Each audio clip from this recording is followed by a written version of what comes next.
குறுக்கீடுக்கு மன்னிக்கணும். தற்போது திமுக அமைப்பு செயலாளர் RS பாரதி செய்தியாளர் சந்திக்கிறார். நேரில்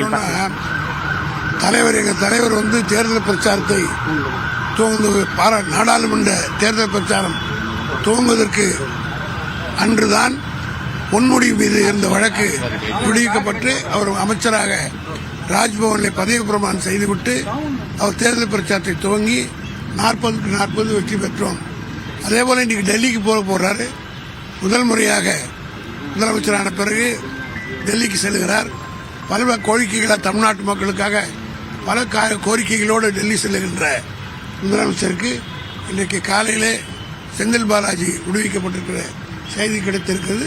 சென்டிமெண்ட்ல டெல்லியினுடைய பயணமும் மிகப்பெரிய வெற்றி தான் பெறும் என்ற நம்பிக்கையும் மகிழ்ச்சியும் இருக்கிறது. ஓராண்டுகளுக்கு மேல ஜெயிலில் 15 மாத காலம் சிறையில் இருந்திருக்கிறார். தேவையற்ற ஒன்று என்பதை நீதிமன்றம் சொல்லியிருக்கு. அது மட்டும் இல்ல, வழக்கினுடைய தன்மைக்குள்ளே போக நான் விரும்பவில்லை.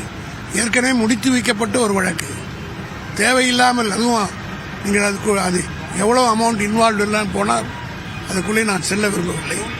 தேவையில்லாமல் கொங்கு மண்டலத்தில் திராவிட முன்னேற்ற கழகத்திற்கு அவர் தீவிரமாக பணியாற்றினார் என்பதற்காகவே சீப்பை ஒழிச்சுட்டு கல்யாணத்தின் நடிச்சு அவளை உள்ள வச்சதுனால ஏதாவது செஞ்சதா நடிச்சாங்க. அவர் உள்ள இருந்தாலும் வெளியே இருந்தாலும் திமுகவுடைய செல்வாக்கை யாராலும் குறைக்க முடியாது என்பதை நிரூபிக்கின்ற வகையில் இந்தியா கூட்டணி 40க்கு 40 வெற்றி பெற்றது. அமைச்சராவது தடை இருக்கா சார்? எந்த விதமான தடையும் கிடையாது. எந்த விதமான தடையும் கிடையாது. இது தாமதிக்கப்பட்ட நீதி நினைக்கிறீங்களா?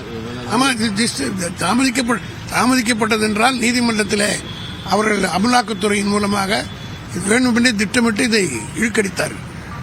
இழுக்கடித்து அவர்கள் டைம் கேட்டு போட்டாங்க. அதற்கும் நீதிமன்றம் சரியான பாஜக என்ன சொல்ல விரும்புறீங்க? பாஜக இனிமேல் திருந்தணும். காரணம் என்னன்னா, அவர்கள் போட்ட அரசியல்வாதிகள் போட்ட எல்லா வழக்கிலும் உச்ச நீதிமன்றம் கொட்டு கொடுத்து நீதிமன்றத்திலிருந்து அவர் ஜாமீனில் விடுவித்திருக்கிறார். இனியாவது திருவிழும். திருந்தாவிட்டால் அவர் கேடுகாலம் தான். விரைவில் அமைச்சர்கள் இடம்பெறுவார். அது அவரை தான் கேட்கணும். முதலமைச்சர் நேற்றைய தினம் அதற்கு இந்த கேள்விக்கு நேற்றே பதில் சொல்லிவிட்டார்.